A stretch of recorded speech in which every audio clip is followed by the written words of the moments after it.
Sagar water డ్రామాలో AP సర్కార్ ఆటలకు చెక్ పెట్టింది. 10 టీఎంసీల ఆట ఆడిన బాబు అండ్ కోకు దిమ్మదిరిగే ఆన్సర్ ఇచ్చారు సీఎం కేసీఆర్. పక్కా క్లారిటీతో కేంద్ర జల సంఘానికి లెక్కలు అప్పజెప్పారు. ప్రతి ఏటా తాగునీటి కోసమని సాగుకు నీరు మళ్లించుకున్న సీమాంధ్రకు మొదటిసారి ఎదురు దెబ్బ తగిలింది. సమైక్య నేతల ఏలుబడిలో ఇన్నాళ్లు అడిగేవాడే లేకపోయారు. తమ పంటలు తడుపుకుని తెలంగాణను ఎండబెడుతూ వచ్చారు. రాష్ట్రం విడిపోయాక కూడా అదే లొల్లి. డెల్టాలో తాగునీటికి 10 టీఎంసీలు కావాల్సిందేనని గాయి చేశారు. తెలంగాణ సర్కారు మాత్రం ససేమిరా అంది.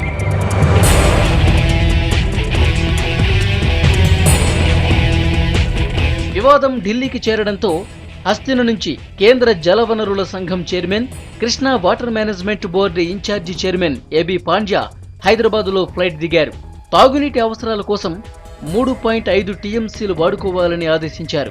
వారంలో రోజుకు 6,000 క్యూసెక్కులు వాడుకోవాలని క్లారిటీ ఇచ్చారు. సేమ్ టైం ఈ నీటితో విద్యుత్ ఉత్పత్తి చేసి తెలంగాణ ప్రాంతానికి వినియోగించాలని అధికారులకు సూచించారు.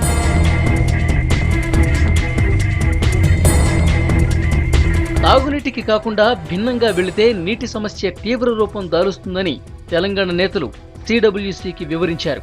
ప్రస్తుతం నాగార్జున సాగర్ లో నీటి నిల్వ 517 అడుగులకు పడిపోయింది. సాగర్ కనిష్ట నీటి మట్టం 510 అడుగులు. ఆ తర్వాత చుక్క నీరు వదలటానికి వీల్లేదు. ప్రాజెక్టులో 7 అడుగుల్లో కేవలం 13 టీఎంసీలు మాత్రమే ఉన్నాయి. డెల్టాకు తాగునీటికే 10 టీఎంసీలు ఇస్తే తెలంగాణ పరిస్థితి అధ్వాన్నంగా మారుతుందని నేతలు వివరించారు. ఆ తర్వాత ఆంధ్రప్రదేశ్ సచివాలయంలో ఆ రాష్ట్ర ప్రభుత్వ ప్రధాన కార్యదర్శి ఐవైఆర్ కృష్ణారావు తాగునీటి శాఖ ముఖ్య కార్యదర్శితో సమావేశమయ్యారు.